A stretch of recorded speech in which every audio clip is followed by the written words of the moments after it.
good morning from, at least from where I am, it's good morning. It's very, very early good morning to some people in California. Good afternoon to Noel in Kenya, I know, and some of you I do not know your place, so welcome wherever you are joining us from. This is the presentation of the International Convocation of Unitarian Universalist Women, and our presentation is entitled Financial Education to Fight Poverty, Perspective from Africa and Elsewhere. We are pleased that you have joined us today. My name is Phyllis Marsh. I'm going to moderate the meeting. I am a former board member of ICUUW Women, as we sometimes refer to ourselves. And I've not done these two projects, but we have three people who are going to really explain it. So I want to begin with a little bit of explanation about our organization and how this came about with what we are doing here. You will notice at the top, this is the International Convocation of Unitarian Universalist Women, but I'm also going to talk a little about our relationship with the United Nations and to how we got to where we're going. Our program is entitled Financial Education to Fight Poverty, Perspectives from Africa and Elsewhere, and we are part of the NGO CSW Parallel Events Forum. I wanted to talk a little bit about our organization first. We began with an international gathering in Houston in 2009, and we brought 600 women from 17 countries and 34 states. It was the first of its kind. Laura Nagel was very, very instrumental in starting this, and she will share a little bit more about it. And at that first convocation, we ended with 10,000 raised for women and children in Africa, which was sort of the beginning of one of the programs that you're going to hear about today. The International Women's ICUUW was formed as an NGO in 2010, so we're coming up on 15 years almost. Now, the other organization that we are involved with, and the reason why we're here today, is the United Nations. And we are in consultative status with the United Nations Economic and Social Council. And a little bit of background about that is that from the very beginning of the founding of the United Nations, in the original charter, it was recognized that it cannot all be done by governments. It took other people, other on-the-ground organizations. And so in the original charter of the United Nations, Article 71, there was a statement that the economic and social may make suitable arrangements for consultation with non-governmental organizations which are concerned with matters within its competence.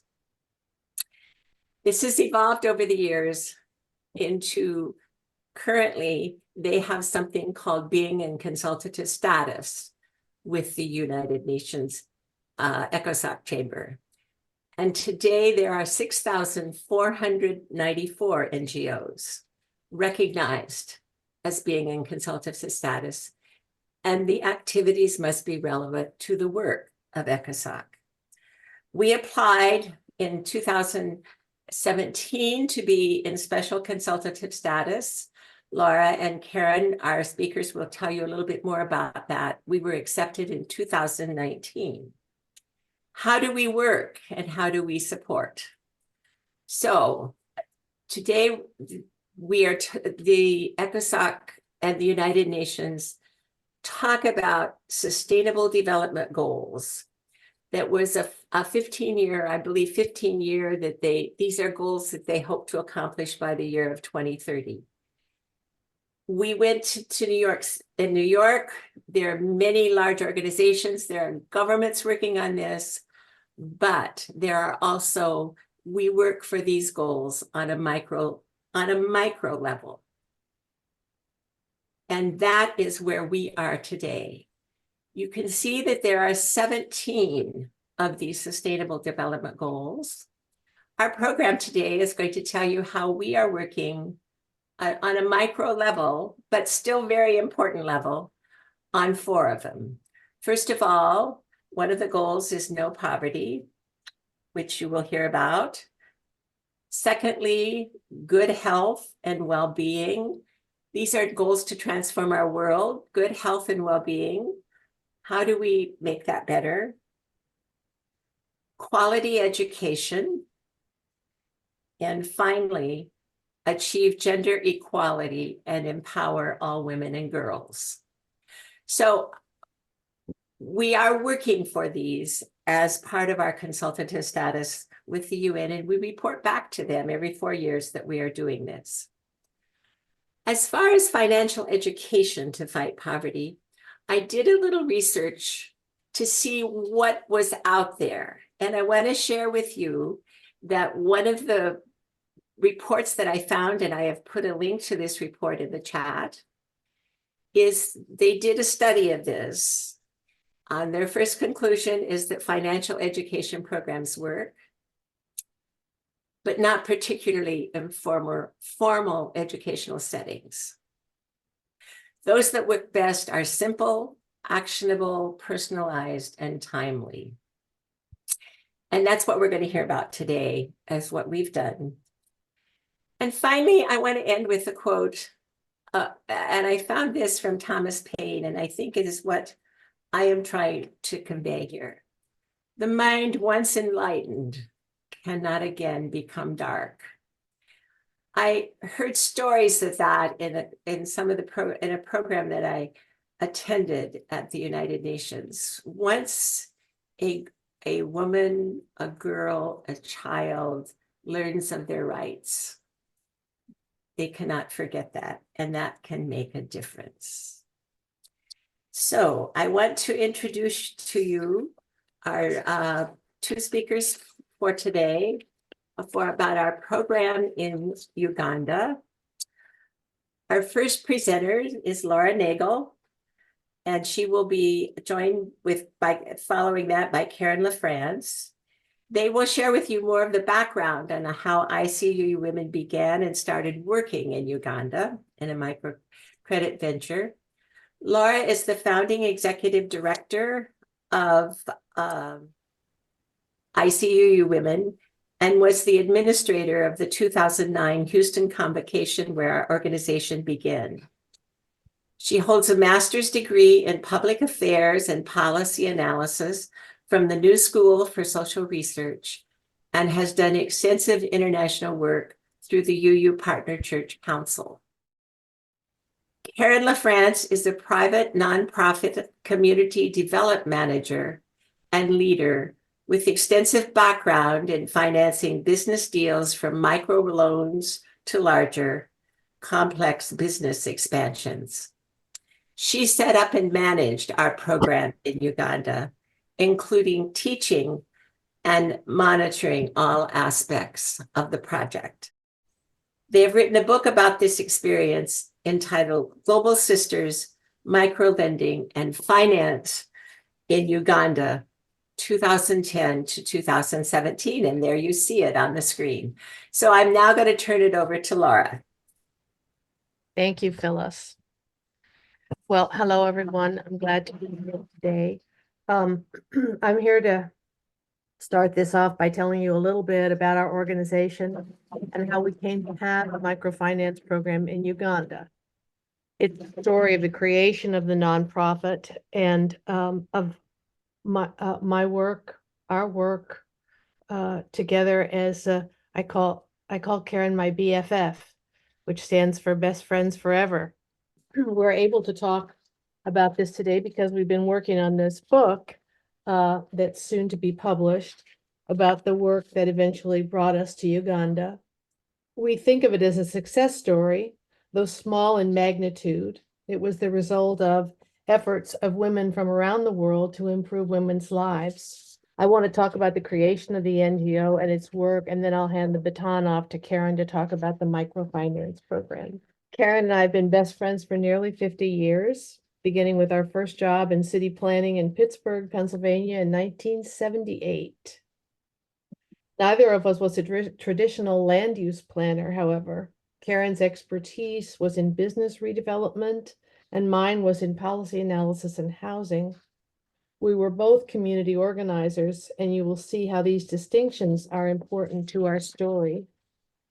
When I moved away from Pittsburgh, we promised to stay close and find ways to work together again, which we did. And in 2009, we came together to create the International Convocation of Unitarian Universalist Women, which, as Phyllis has pointed out, 9 years later was admitted to consultative status with the United Nations. And one of the reasons we're here today, because it obligates us to report on our work. ICUUW began with the first international gathering of Unitarian Universalist women and other liberal religious women.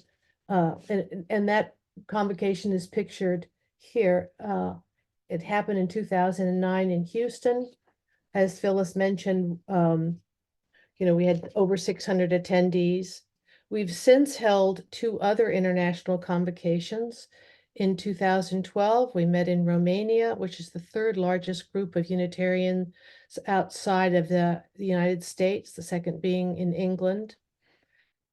We held our 3rd convocation in 2017 back in the United States out here in California, which is where I am, at the Asilomar Conference Center.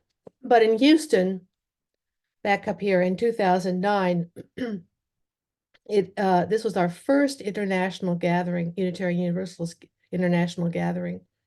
And we had 50 of the 600 women came from 17 countries outside of the United States.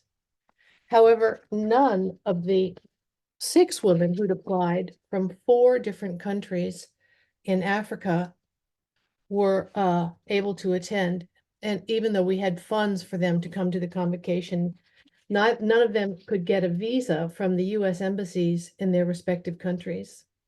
They were asked questions about their bank accounts, which none of them had, about the property they owned, which none of them did, and about verifying their employment, which none of them could. And so our government concluded they would be a flight risk coming to the United States and disappearing into the crowd. This story so aroused the sympathies, however, of the 600 attendees that they gave $10,000 to help women and children in Africa.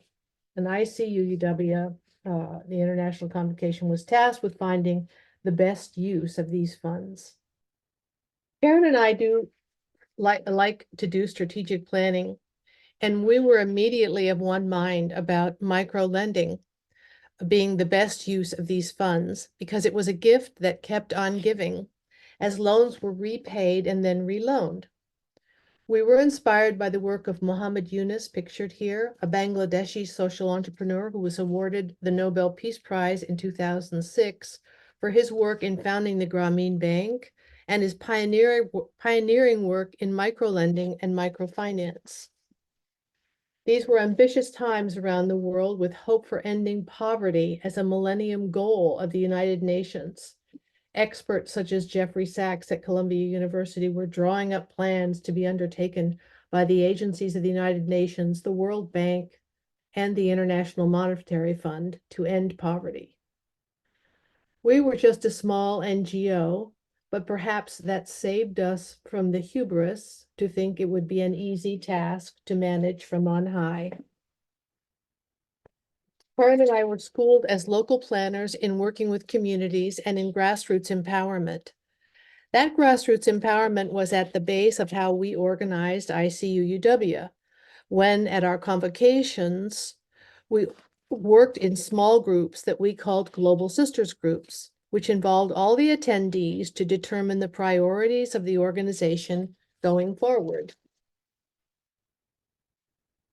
These discussions, of course, were informed by the 25 speakers they were hearing at the convocation, who in 2009 talked about the Millennium Development Goals, which had been developed according to the work of another Nobel Prize winner, Amartya Sen, who in 1998 was awarded the Nobel Prize in Economics for his work in social welfare.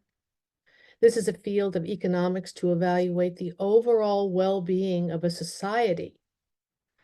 This evaluation is typically done at the economy-wide level and attempts to assess the distribution of resources and opportunities among members of a society. The results of our Global Sisters discussions identified 5 top priorities for our work on behalf of women's human rights. There were 2 that were deemed overarching and therefore predominant and of equal importance. They were political expression and economic empowerment. The other 3 were not less important, but more specific. They were seen as 3 equally important items: access to health care, including reproductive rights and freedoms, access to education, both primary and secondary, and violence prevention. We heard from several of the international attendees of the convocation that the USA represented to them the prospect of economic freedom and empowerment. Reports such as this underscored the need for microlending and microfinance. After that first convocation, we set about to put international into our business model. To do this, we began by organizing, we were a business too, after all. To do this, we began by organizing travel excursions around the globe to meet with women's organizations in each of the Unitarian Universalist judicatories in India, the Philippines, and Romania. In this travel, we were also looking for organizations that might help us in doing microlending in Africa. For example, here we're meeting with SEWA in India, the largest organization in the world of independent female workers. And down here is Vidyak Sansad outside Mumbai, an organization that educates young Adivasi girls and works to empower Adivasi women. And finally, we met with Unitarian women in Northeast Kazi Hills who were working to improve the lives of children, including girls and orphans. Next, we traveled a couple of years later to the Philippines, where we visited loan recipients of an early microlending program by Buhata Panay, the women's NGO of the Unitarian Universalist Church of the Philippines, and met with the Negros Women's Foundation of the Brock Bank, a large international microlender. We also collaborated with another NGO, New Pathways, to assist with a livelihood project for the women in the village of Doldol. Here's one of the first microloans. And then finally, we led a gathering of women from across the Philippines and around the world and talked about our organizational priorities. Again, education, healthcare, violence prevention, economic empowerment, and political expression.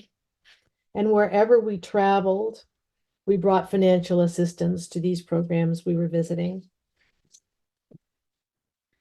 I had had previous experience as president of Southwest UU Women in investing for women, first with Finca in Haiti, and then finally Heifer, which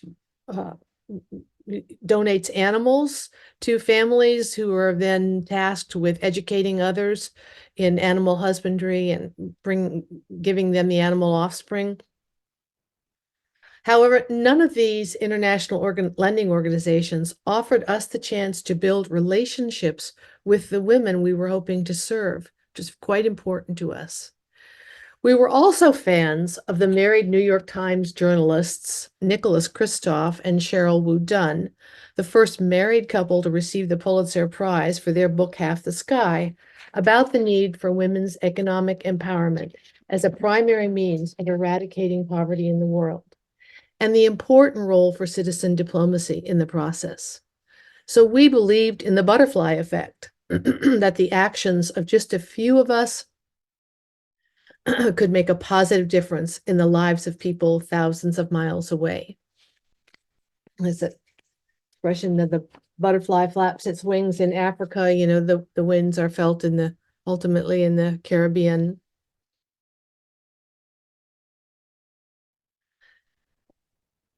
So we were not so self-important as to think we could do it alone. And so in our travels, we were looking for a partner, particularly one who already had a foundation working in Africa, as we did not. We found a partner in a group we'd already identified as doing the kind of work we wanted to support, the African Rural Schools Foundation, created by a consortium of Unitarian Universalist churches in Western Pennsylvania and operating in Mutundwe village outside the capital of Uganda, Kampala. The pastor of these churches, the indomitable Reverend Rini Wan, had created ARSF to help AIDS orphans by helping to build residential dormitories for the village school, buying mosquito nets for families with children in the village.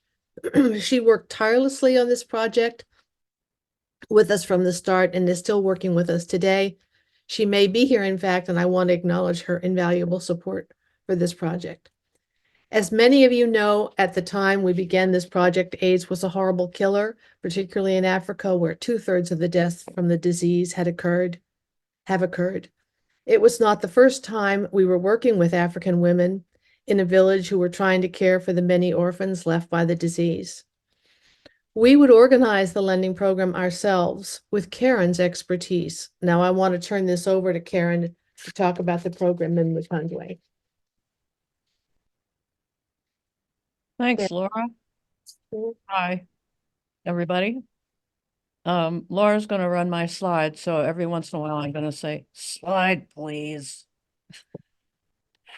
So to carry on with the background here, this is the Mutundwe Village School, which Laura mentioned and gave you the background of. And it was really important for us that we not do a kind of go in and do our thing and hope that everybody wanted to do it. So we asked Reverend Juan whether her project that actually is a with activists in Uganda, it's itself is a collaboration, whether she and her folks there might be interested in a micro enterprise and micro loans, and she was positively interested. And so the test worked. They were interested. And from there, we moved to, well, her project at the school actually expanded over time. And here you see the computer lab, and Laura mentioned the mosquito nets, which is the next slide. So there were ancillary efforts going on around this very important school. Tell you a little about them. So on the left-hand side of your picture is Abby Sajuko, who is our community organizer, and he was a college grad from Kampala, and we gave him some training through the World Bank, which you can see there. Next to him is Sabunya Kiza. He's an administrator at the school and provided really some fantastic networking. He was a teacher. He was a Rotarian, which we're going to mention later. So these were our key staff people in Uganda for the microenterprise and microloan program. This is the group that ended up essentially being part of our program. On the left, there's Rini, and she's sitting with one of her congregants from one of the churches. She visited and went to the school once or twice a year, and she almost always brought members of her congregations. And this harkens back to the global sisters that Laura mentioned, wanting to have personal relationships with what's going on in other countries. And Rini and her congregants visited the school and made relationships there, but they also visited the businesses that we were working with and got to know them and made reports back, which was wonderful. This is another view of some of the participants with Rini in the middle there with Abby in the light shirt. And you'll note in the foreground there, there's a small child. We were not teaching the small children microfinance. They were included all in all phases. So there were always children in the meetings with the lending circles, et cetera, et cetera. So these are three of the women entrepreneurs who participated. And I want to hit some highlights. There are going to be a couple more slides here. We were pretty standard about the training of 8 to 10 weeks. This is the micro enterprise, microfinance part of the project, the training essentially. I acted as curriculum developer because in our searches, even though Laura and others had made these incredible treks around the globe, we could not find a suitable training curriculum. We were getting feedback already from Rini and from Rini's friends at the school and people who were interested in participating. And we did not find a curriculum that we could use. So I actually wrote it. And from there, I was the trainer. So I trained Abby and Sabunya, and they then did the teaching in the classroom and out on the out with the businesses. The classes were split into 2 sessions because we had 54 people. And their major issue was how to make a profit and how to do a business plan. And this was sort of right up our alley in terms of imparting information about those things. And partway through the educational process, lending circles were formed. We put them together based on the kinds of businesses that people were writing about in their business plan. This, for instance, is 2 lending circles meeting. They met every week. And there's training going on here, but the circles themselves are also meeting. And there's one in the foreground in the beautiful dress is the leader, and one in the background. And this is I call this the final lending circle, in that this lending circle is the last group of folks that actually got loans, and we'll come back to that. But you can see Abby is actively participating there and helping out. Abby did translation. It was fantastic that he was our staff there. So it ended up that we had 51 participants and 10 lending circles, and I'm going to list them just so that you know. There were 5 startup lending circles, and these were folks who self-identified as starting a business. And there were 5 named groups, and basically they were house renting, retail, farming, which in the urban area was very interesting, hair salons, and selling food and drink, and that's separate from retail.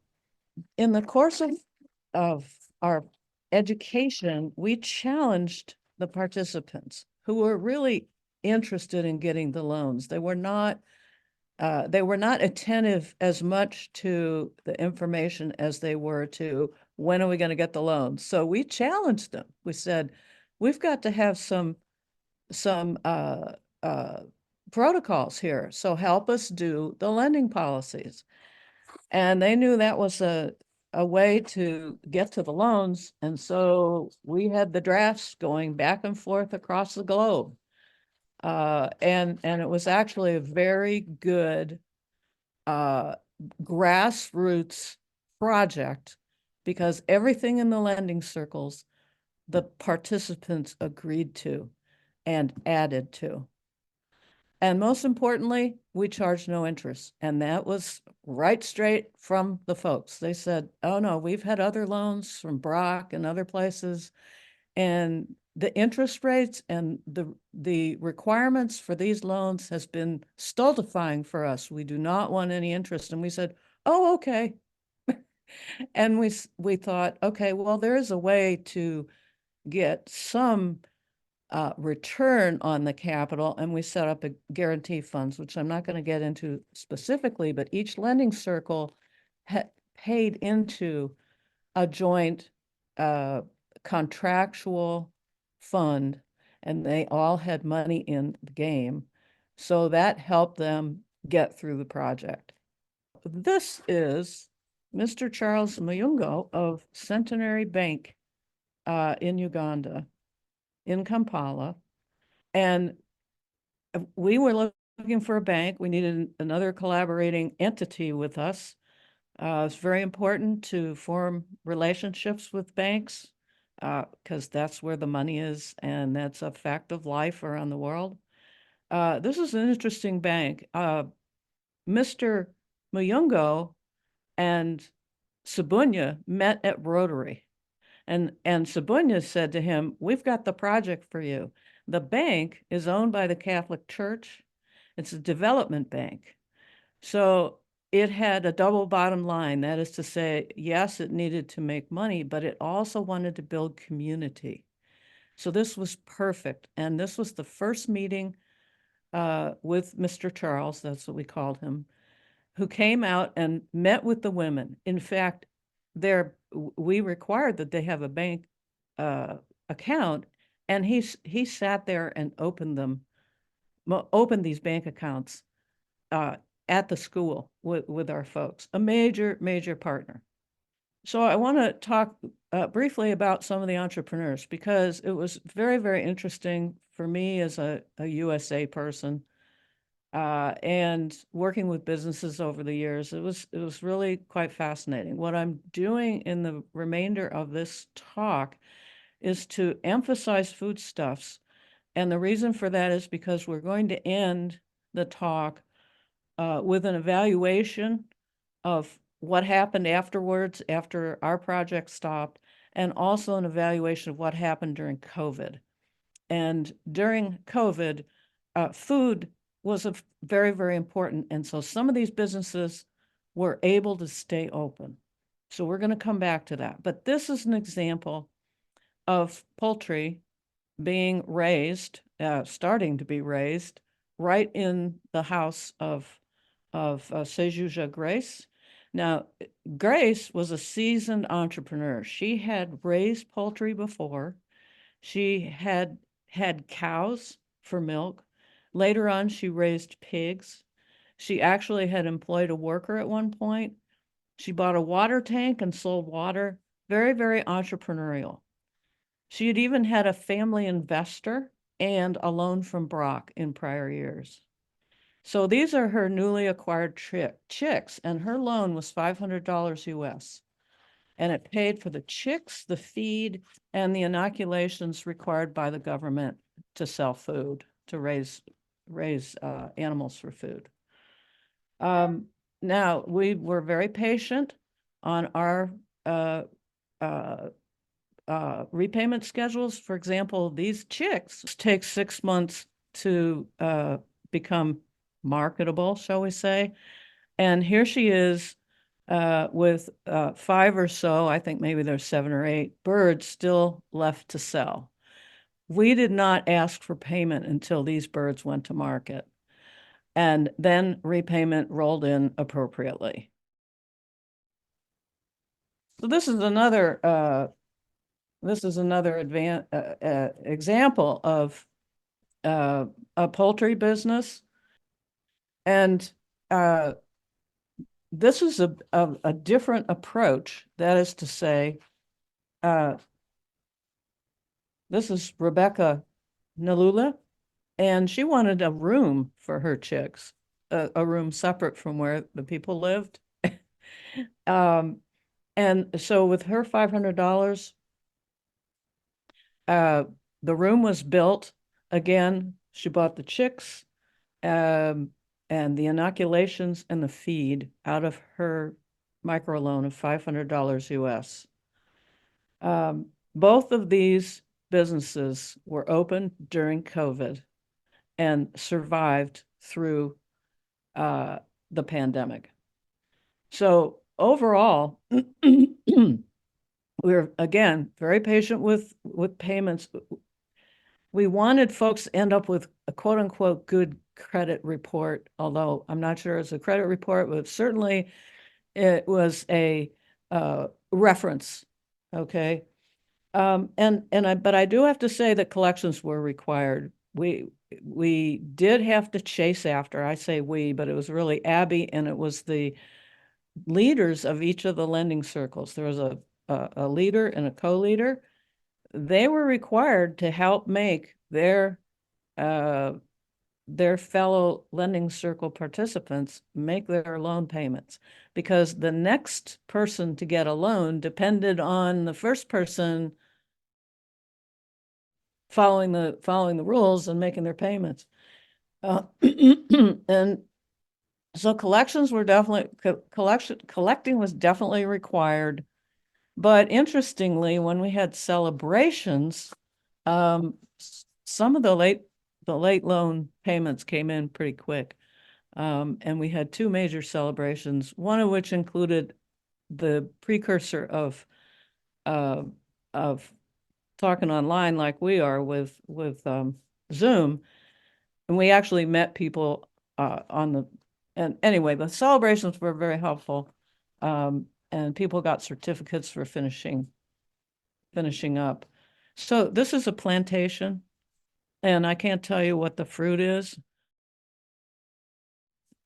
So one of our borrowers here said, I've got to enclose my plantation because folks are stealing the fruit. So her loan, which was very small, I don't recall exactly, but the wall is going up here to save this family from the ceiling. Anyway, yeah, now this is a retail food business. These were the businesses with the very smallest loans because they were able to turn their product quickly. You can't save the fruit for 2 weeks and still sell it. So they turn their products rapidly and paid on the loans immediately.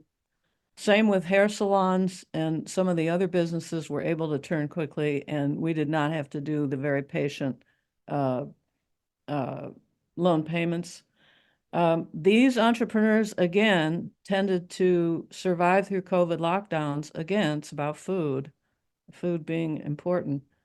We learned from our evaluation period that many changed what they sold to what the market was after, which was basically food. Oh, this is a celebration. Thank you. Yeah, everybody brought food. We brought the drinks, and there were reports and fun and games, and the kids all came. I think there's another slide, Laura, that you have. Yeah, and there's Renee actually at one, which was fun. And I think there's a last slide, and then I'm gonna wrap up. Yeah, so there's Abby with an absolutely full plate of food. So in 2021, Sabunya did some reconnaissance and found some of our businesses operating after or during the COVID lockdowns. And in 2022, we hired Abby again to meet with and find out what was going on with our participants. So he met with 45 out of our 51, which was pretty good. And of those 45, none were reported to have become deceased because of COVID. We had other information during that time, but I want to make a point about. Well, let's get that information first. So several had taken new loans from other places, and I'm going to come back to one of the sources because it's very interesting about what we wanted to do with this project. Several got loans from actually the bank where everybody had their accounts, and everybody almost to a person still had their bank account. at Centenary Bank. So the bank's interest in maintaining relationships there seemed to be working. We did not get into, well, do you have anything in the bank account? And should have, but that's for another day. Now, where did they get other loans? Interestingly, one of our goals was to try to do this as a pilot project and see if we might be able to do it somewhere else afterwards. Well, that became not feasible for ICUUW. But what had happened was half of the women involved in the lending circles and receiving loans decided, well, we can set up our own loan program. And so with Abby's help, approximately 25 of them formed an entity in Matundwe Village that pooled their resources, financial resources, their savings, and loaned the money out. And that happened even before ICUUW left the project and was no longer active. There were actually 2 or 3 loans made out of that local grassroots effort to carry on. Businesses found it very important. And the lending circles were great in that they elevated the leadership qualities of a number of people, because we had all of those lending circles, we had 10, and each one had a leader and a co-leader. And some of them really did shine and became leaders of this additional local lending entity. So expansion turned out different for us. It wasn't an expansion of a pilot program to another country or another village or something like that. It was actually an expansion of the idea of microloans in the village, which is in Kampala, in the village that we were active in. It was a different kind of expansion. And so we used our capital and used that capital not as lending, but to fund the 2 staff people to help them set this group up. And that became our expansion. Unfortunately, COVID got in the way, but quite frankly, when we asked Abby to find out where people had borrowed money, a number of them had actually borrowed from each other. And they added a very important thing. We were focused on business, okay? Micro businesses, local businesses. They wanted to add school fees as something you could get a loan for. And so they did. And so that, again, this is part of our values in ICUUW, which is grassroots. What do people need and want? Let's help them do that. Let's not tell them what they need and want. I don't think there are any more slides, but I want to just finish by talking about some of the positives and what we learned. Most of the original borrowers from our project remained in business after the program, and some of them after COVID. Several took new loans, I've already mentioned that, and some got loans from the actual bank. But what happened to COVID is at the end of, it was really the end of the local group that came together to make loans. And the lockdowns were really draconian, especially around, from my understanding anyway, the schools were all closed for 2 years. So we had folks who were part of our project who worked at the school, and that was pretty devastating. Several of our borrowers left the country for work. They went to Saudi Arabia. They went to other countries in that part of the world. Families lost people, lost family members. And importantly, people left the city and went back to the country. And Abby is an example of this. He was not the only one, but he returned to his roots, his family, in the rural areas where the lockdown was not as enforced, to basically wait out COVID. So there was success in a number of ways. The lending circles worked out. People collaborated and cooperated, although some might not have wanted to in the beginning. Seemed to work out. Education occurred after they were asked, "What did you learn?" They said, "We learned how to do business. We learned how to do a business plan, be more careful about that." The businesses survived. They maintained bank accounts, which is where the money is, and local leadership emerged, which was fantastic. And importantly, there were personal relationships developed, which is what the Global Sisters were wanting, and we heard from as people went to Uganda with Rini and met people who were in our businesses as well as at the school. There were some of the personal relationships, and quite frankly, some of the funding that we were able to get came from folks who made that journey from Rini's churches. The African Rural Schools Foundation was absolutely instrumental. There is no way to do something at this very, very minute level without having strong partners. And African Rural Schools Foundation still exists. The school exists. Rini's on the board.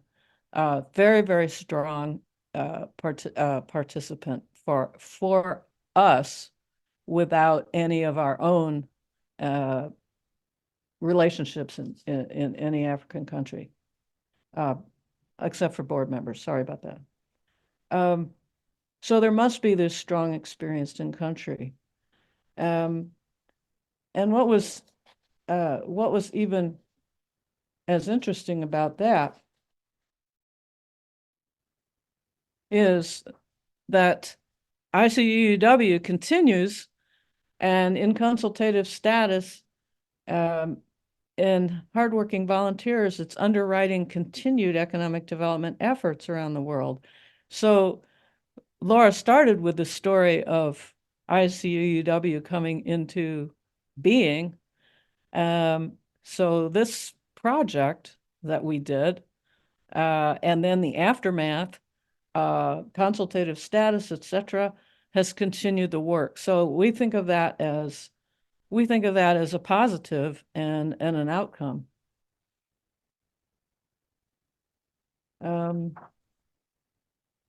So I want to end with that. There are many details that folks might have questions about, etc., but I want to assure you that Laura and I are writing the book on it. There were so many details, so much management, the moving of money back and forth from the US and Uganda, Rini's involvement, the involvement of folks from her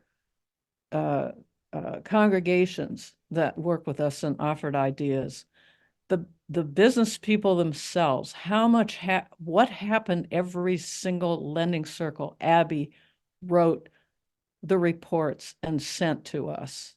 The details, all of that, that's going to be in the book. So I will leave you with that. And if there are any questions coming out of the chat or afterwards, we'd love to try and answer them. Thanks very much. So thank you, Karen and Laura. Thank you for taking us on this journey with you, but thank you also for all that you did in furthering this project. I think I personally just appreciate what you have done here. So I would like to ask Noel, we're moving next door from Uganda, we're moving to Kenya for a program that I want you to hear about. It will be presented by Noel Lutomia. Noel founded a women-led community-based organization called Tunawiri Pamoja. I think that's how you pronounce it, or Let's Grow Together.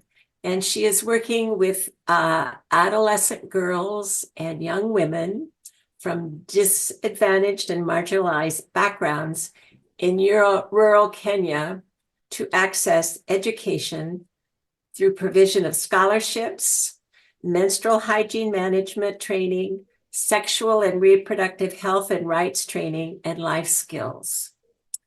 She pushes for financial inclusion of women by transferring knowledge on land and property rights, gender-based violence,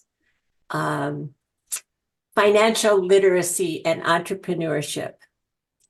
She has over 10 years experience moving projects on gender and women issues towards success.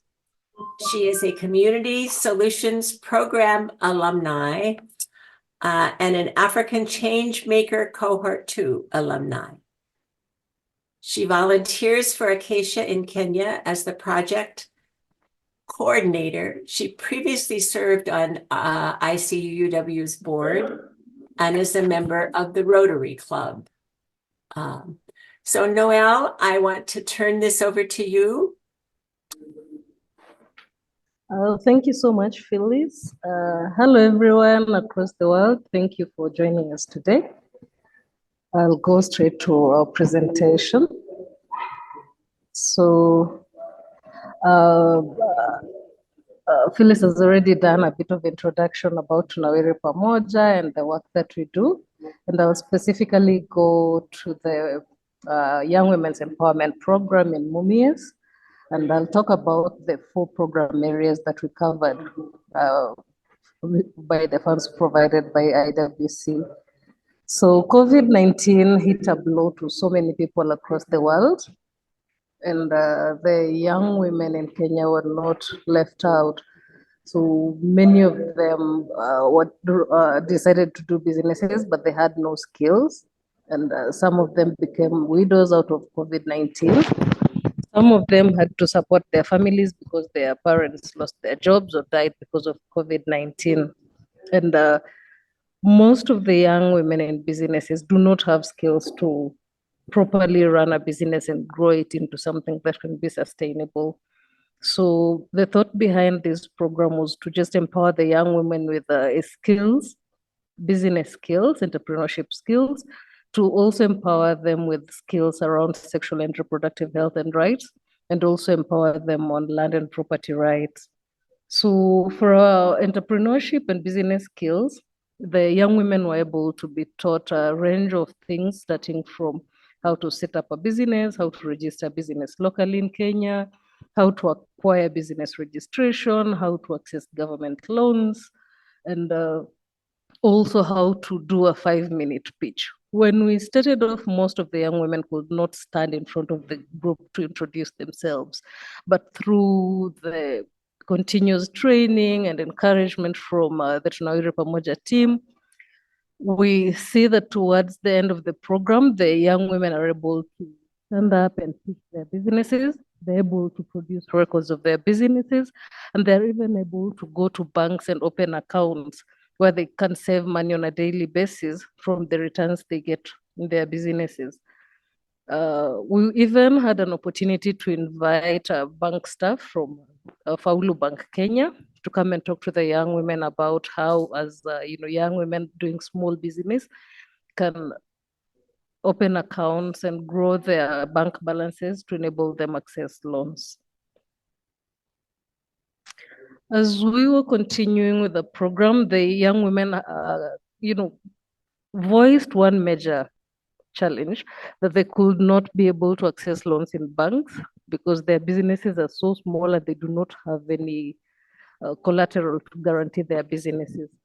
So they decided to be putting together money every time we met, and we were meeting after every 2 weeks on a Saturday afternoon, because that is the time they're free. They're not, going to the market, or they're not doing any other thing. So after every 2 weeks, we'd come together, and we decided to form a small group. In Kenya, we call them chama, where we were putting together a minimum of 50 Kenya shillings and a maximum of 450 Kenya shillings. Every one of us, the young women, would, be able to raise that. And as you can see this quote, when a woman has her own income, her confidence will grow and she will have her own freedom. Because of that, we came up with the VSLA model. We decided to use the VSLA model because it will enable us, set a goal for the 1 year that the program was going to run. So every one of the young women in the program has set a goal, because the program runs up to May this year, has set a goal of what they want to do with their money. The money that we raise will be loaned immediately after the meeting, such that the money will start earning interest. And after every 2 weeks, we agreed amongst ourselves that the money loaned out will be repaid with a 10% interest.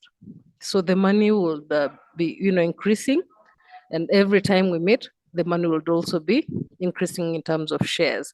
So everyone, that means that at the end of the 1 year, everyone gets an interest as part of their shares in relation to the shares they've contributed, and they also get to accomplish their financial goals. So this is our VSLA session going on. We have the officials and then the members sitting. These are some of the young women at their businesses. We can see one expanded her shoe collection. That is part of the money that we collected, and we have booklets to keep a record of the money that we contributed. We have another one doing a small scale vegetable shop in her village. So out of the financial program, we currently have 30,000 Kenya shillings from nothing. And the young women are able to express their business interests. They're able to know what they want to diversify into in terms of business. And we are getting good growth out of that.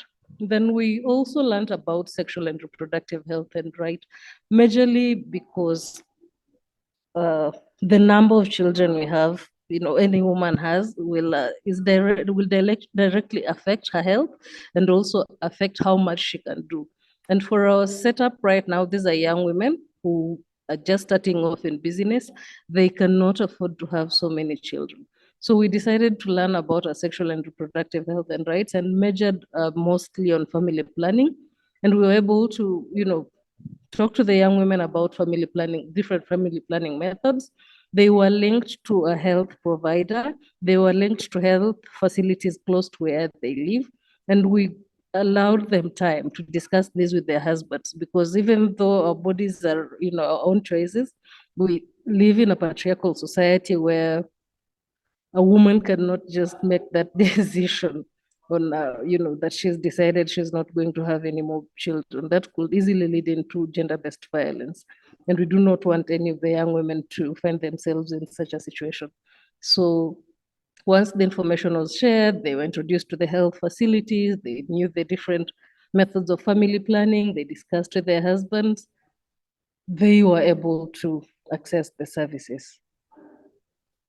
As part of that, we're also able to celebrate menstruation, because it is, the mother of all things sex. And we were also able to demystify myths. We had this activity where we blew the red balloons and wrote on so many myths that are limiting to women in terms of their growth. In terms of what can a woman do when she's menstruating, what can't a woman do when she's menstruating. And in our African setup, there's so many things that women in my community that are not, the myth around them do not allow them to prosper, because they're not allowed to do so many things. So we blew up the red balloons, wrote on the myths, and we were able to break them just as a symbolism of, these myths are not going to hold us back. We are more than, our periods. And this is a natural God-given thing that no one, should stop us from enjoying and thriving despite having our menstruation.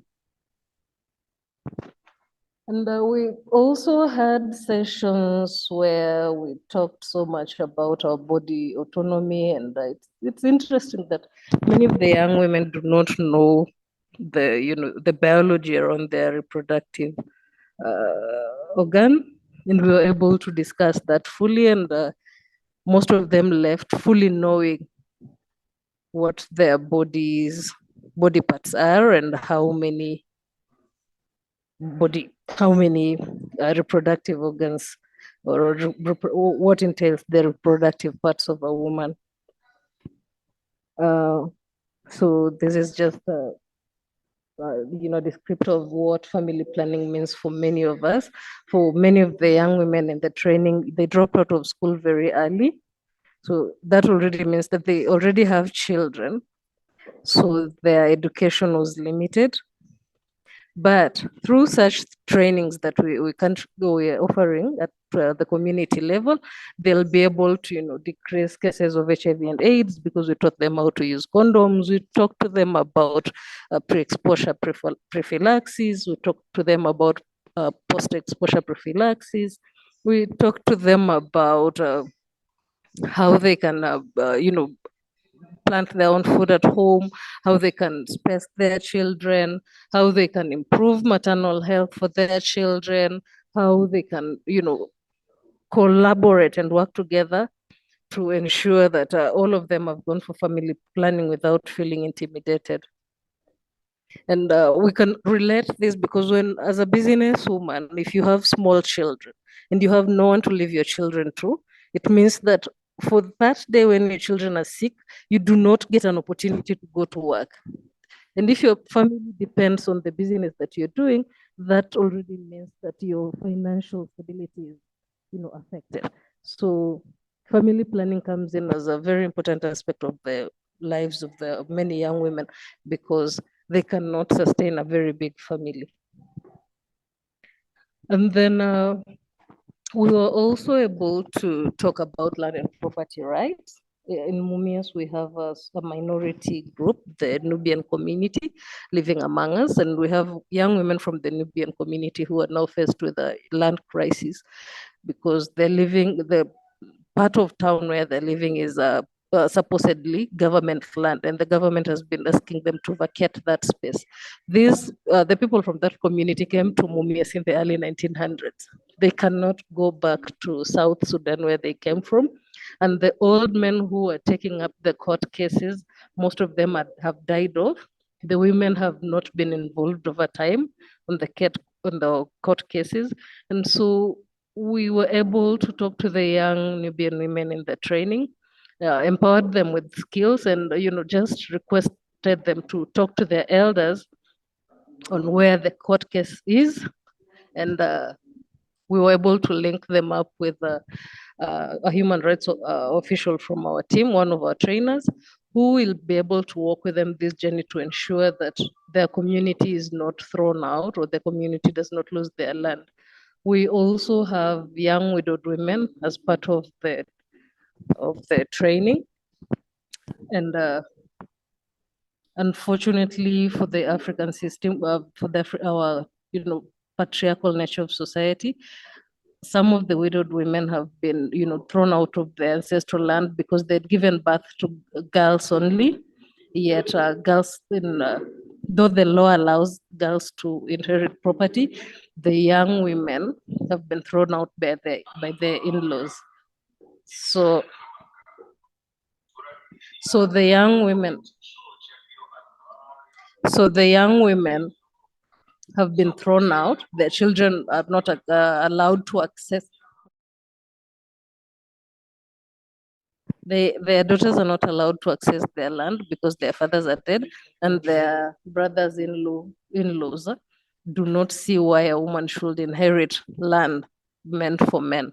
So even though the Kenyan constitution and the laws allow women to own property, there's still, not much has been done to enable women who are not empowered to access their land and property. So we find in many instances that women own property in their matrimonial home, but when there's a dispute between the woman and the husband, then the wife leaves the home without anything because she cannot inherit land from the husband, and back at her home where she is born, she can also not inherit land because it is assumed that she's going to inherit land where she's married. So that's also another challenge why it was very important, because land is, one of the very big things that the banks ask for when you're going to ask for a loan. So without ownership of property, the young women cannot access any bank loan, so they cannot access any finances. So all this is tied up. If a woman has a problem with sexual and reproductive health and rights, she cannot access property, then it means that she cannot thrive financially. Or even if she does not have skills to run her business and she has land, then she cannot do much with the land because she will not know how to go around it to access money that can help her grow. I've tried to shorten my presentation as much as possible because of the time, and I welcome any question. Thank you. Phyllis, Yes. I would just say on the book website that you can sign up for our newsletter. There's a little pop-up window that says subscribe. It might not be if you mouse over it, you'll see subscribe and click on that, and that's how there was a question, somebody had some trouble with that. But I'll also put my email in for anybody else who wants to reach out to us. The question was actually about the structure of the loans from Kasira in London. And she wanted to know the level of the interest, meaning interest rates is the way I read it. And understanding that interest could be quite high in microlending. What's the average duration of the loan? That would be the term of the loan. And have we suffered any defaults? And how do we get the buy-in from the bank? So I answered that the loans were $25 US to $500 US. And the terms were 3, 6, 9, or 12 months duration. Very short term. There was no interest charged, and that was at the request of the participants in the lending circles. And so the no interest provision was in the loan policies. There were collections needed. There were delinquent payments, but there were no defaults. And as far as the bank buy-in, the bank was ready. We were totally in sync from the beginning. And I think somebody else answered this question too. Yes, Alice did. That was wonderful. Many banks are actually looking out for such collaborations. And we happened upon the Centenary Bank owned by the Catholic Church with these other goals besides making money. So we didn't have to we didn't have to cajole the bank and go have a big meeting with them and all that. They were ready to go.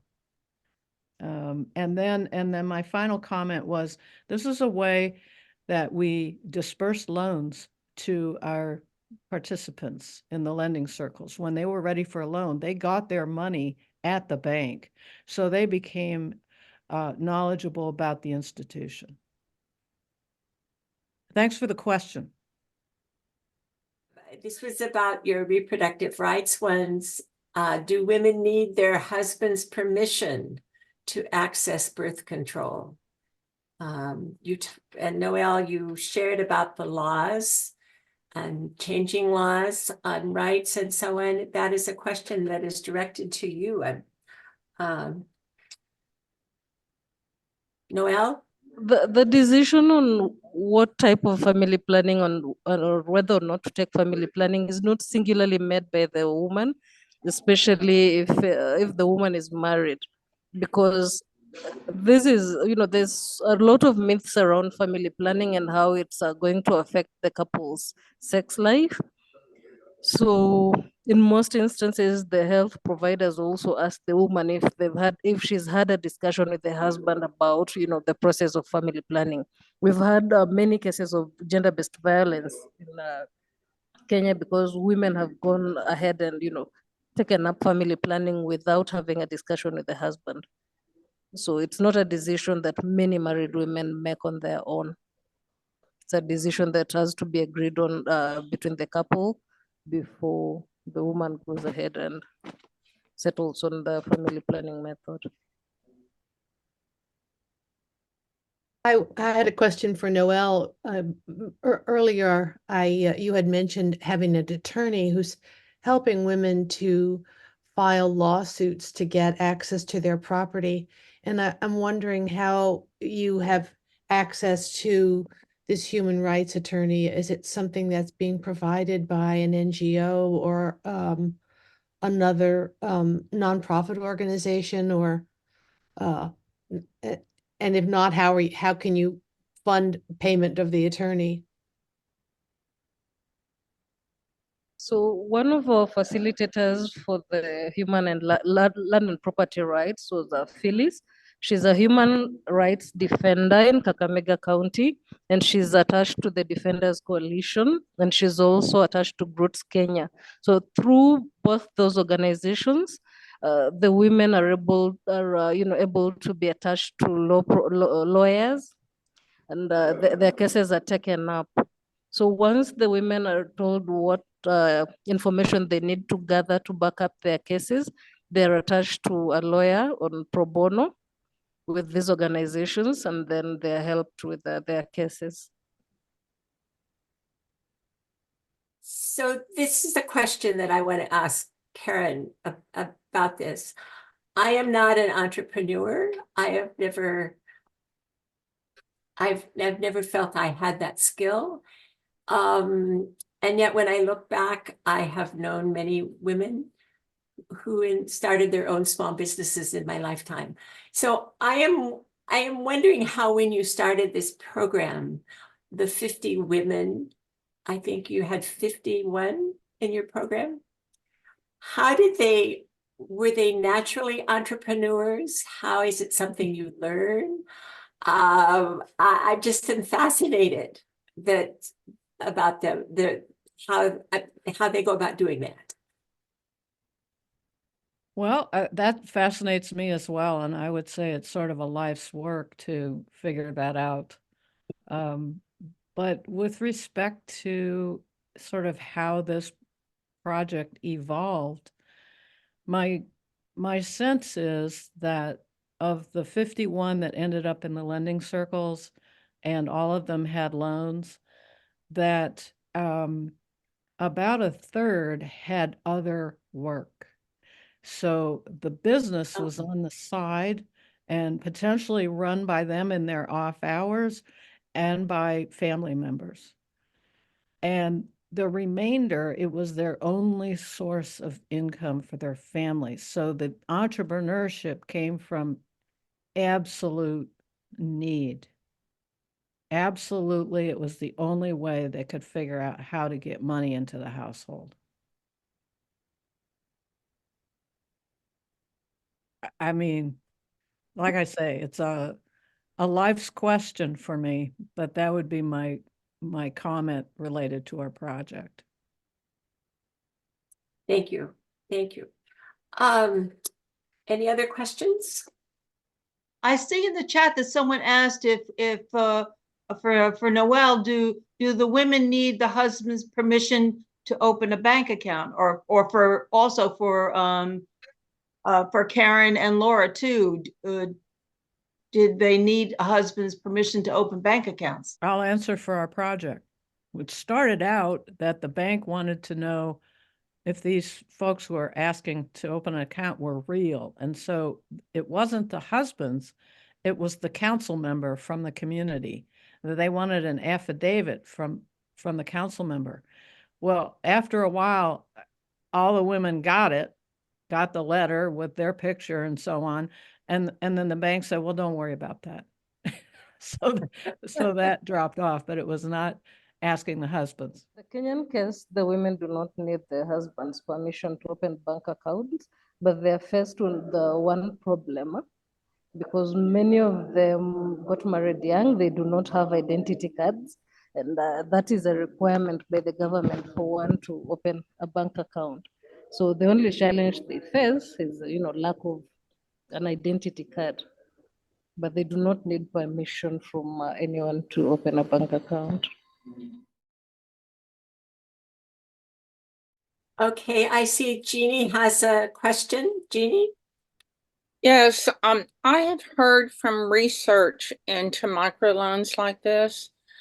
When a microloan is made to a woman in a community, it's much more likely to spread and improve her family's life and even the community at large.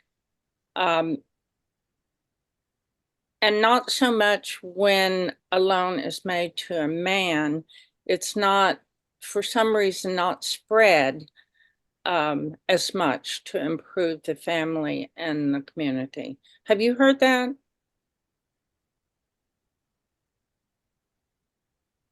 Yes, I think that's been true of the research from the very beginning with Muhammad Yunus, the finding that women who have been better at repaying the loans, and it's because they're interested in their children, investing in their children and in their communities, and why the repayment thing has also been so high for them.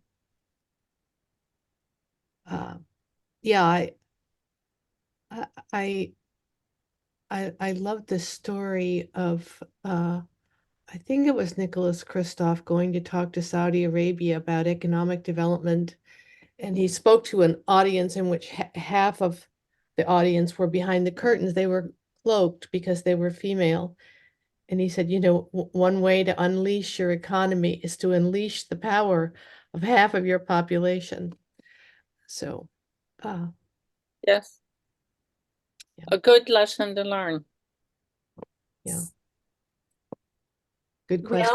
Well, we are nearing the end of our time here. Again, I want to thank Laura and Karen and Noel. I felt a very, very informative presentation around our topic. I want to thank all of you who have joined us. Thank you for your interest and your questions.